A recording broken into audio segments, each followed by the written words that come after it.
Good morning, students. Welcome to yet another video of Political Science, Chapter 4 Working of Institutions, Part 2. In the previous class, we learned about Mandal Commission. The subtopics that we cover in today's class are the reactions of the people against the Mandal Commission, how the dispute of the Mandal Commission was resolved, the need for political institutions, the parliament, and the finally about the Lok Sabha and Rajya Sabha. Now you all can open your political science textbook, page number 81, starting with the first subheading of today's class, how people reacted against the recommendations of Mandal commissions. Before we start the reactions of people against the recommendations of Mandal Commission, in a sentence, first we will recollect what is the recommendation of Mandal Commission. So, as per the report given by the Mandal Commission, 27 percentage of the seats in government jobs that should be exclusively reserved for the socially and educationally backward classes.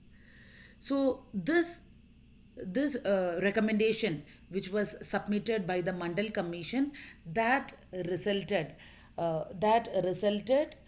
in a that had become a debatable issue, and this was a controversy for many years. We learned in the previous class that this was a controversial issue for 10 years. Why? Because the others, especially those who belong to the general category, they felt that this was unfair, as it would deny equality of opportunity those who did not belong to the backward communities. So, according to the people who belong to the general category, they felt that this reservation for the SEBC that would deny jobs for the general category people if they are more qualified.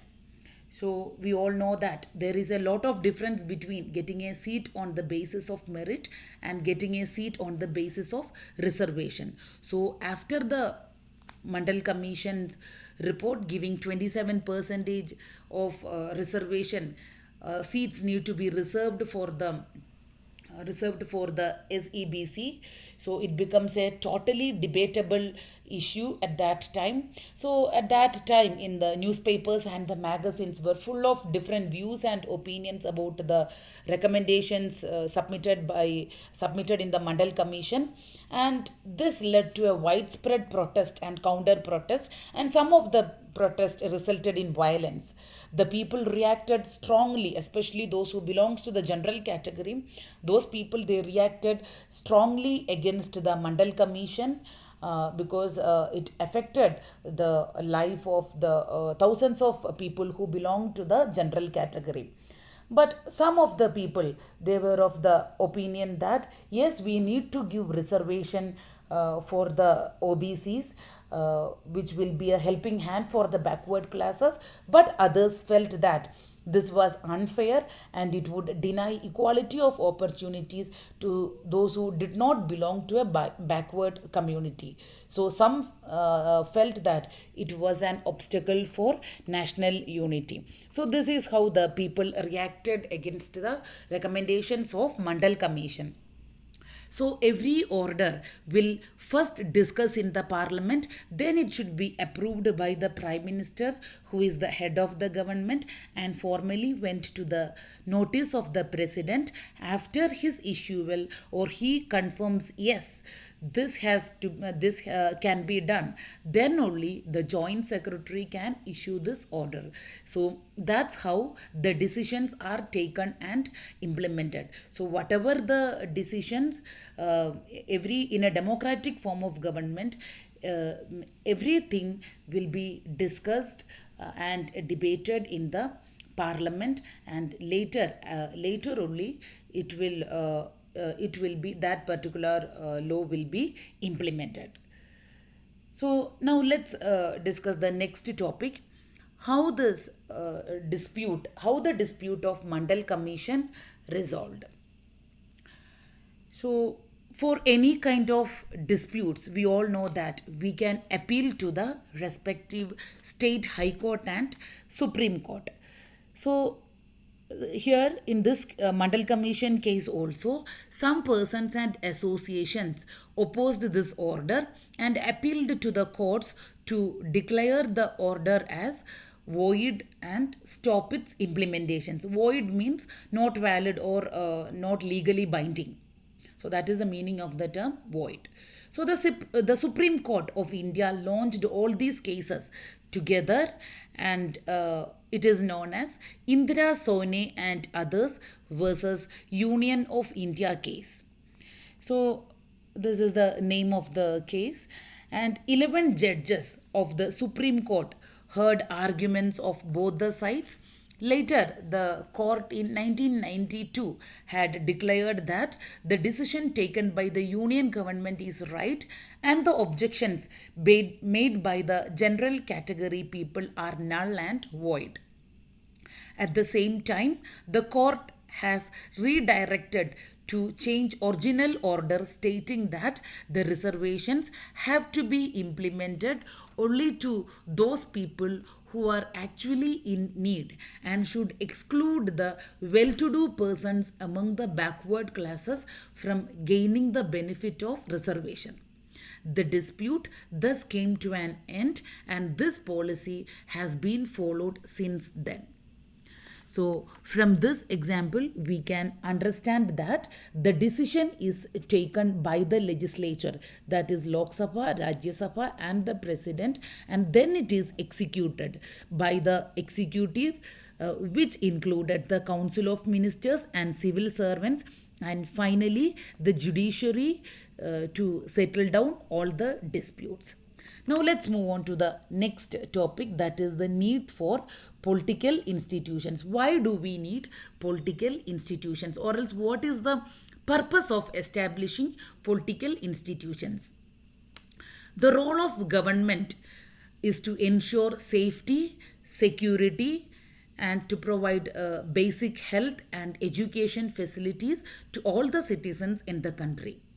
And the second point for the need for political institutions is to collect taxes and spend money on development programs, different development programs of different regions, administration and defense purpose. We need political institutions, and then to formulate and implement different welfare schemes, we need political institutions. Then a democracy works well when institutions perform functions assigned to them. For example, if all the institutions like judiciary, legislature and executive works well, then the desired goal of development will take place.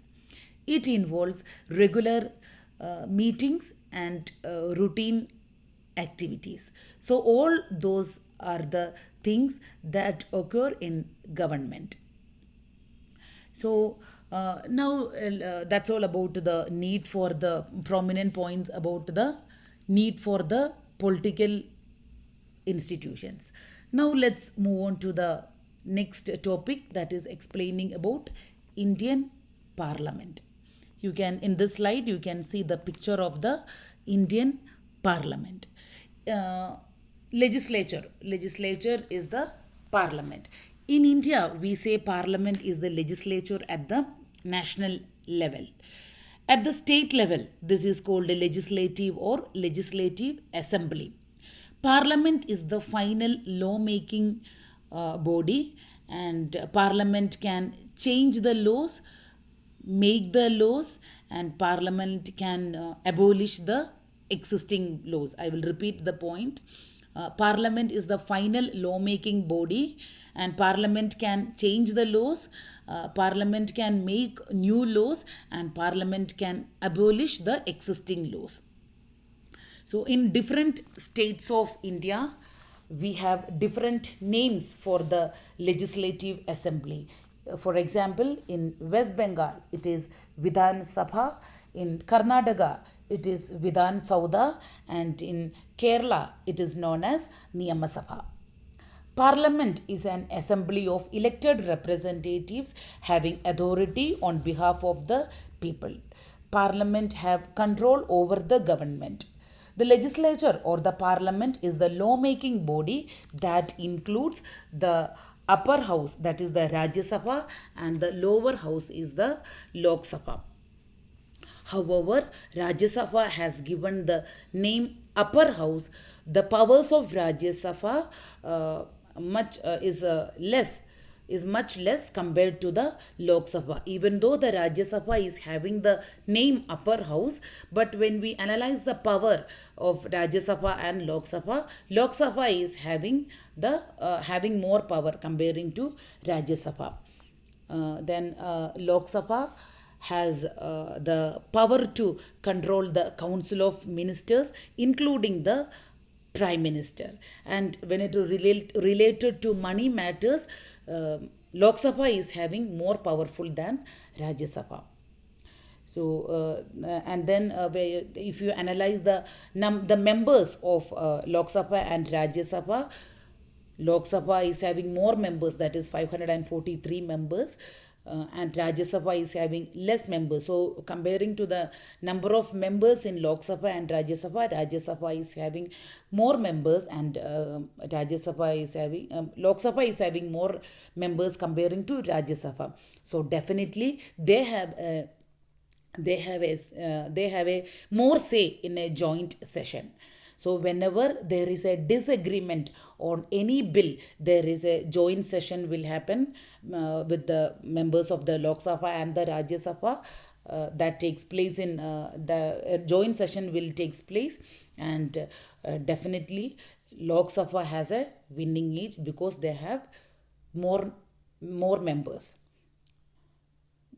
So these are the reasons we can say that Rajya Sabha is having less power comparing to Lok Sabha. And the parliament consists of the president and the two houses. As I said, the Lok Sabha and the Rajya Sabha.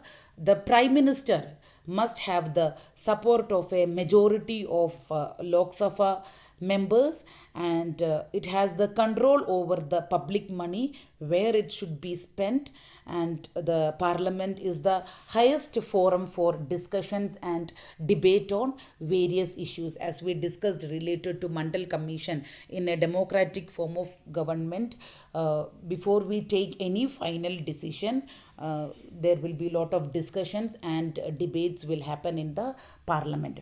Discussions and debates are extremely important to understand the pros and consequences of any decisions to be taken by the government.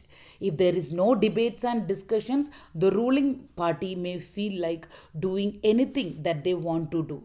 So that is why debates and discussions are important in a parliament. In the next topic, we will learn about the two houses of the parliament, or else the two chambers of the parliament, the Lok Sabha and the Rajya Sabha. First, we will start with Lok Sabha. Lok Sabha is also known as the lower house, or else the house of the people, because the members of the Lok Sabha, they are directly elected by the people and they has the real power. They has real powers, and the Lok Sabha can have up to 552 members as mentioned in the Constitution of India. Up to 543 members are directly elected by the people, and 2 members from the Anglo-Indian community.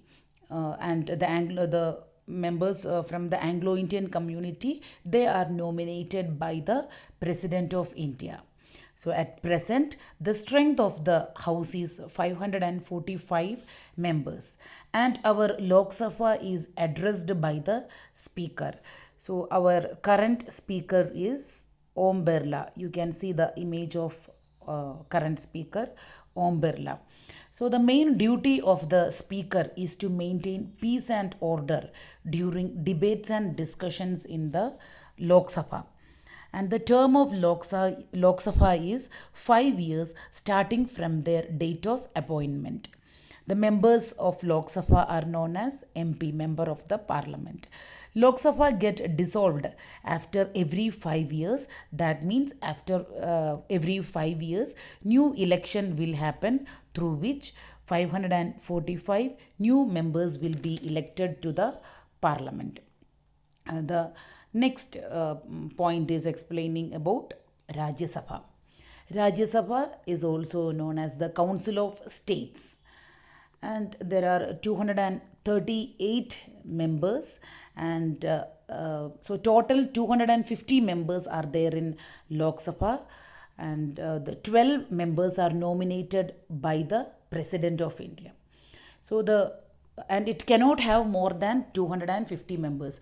So the total members in Rajya Sabha, it should be only 250 members.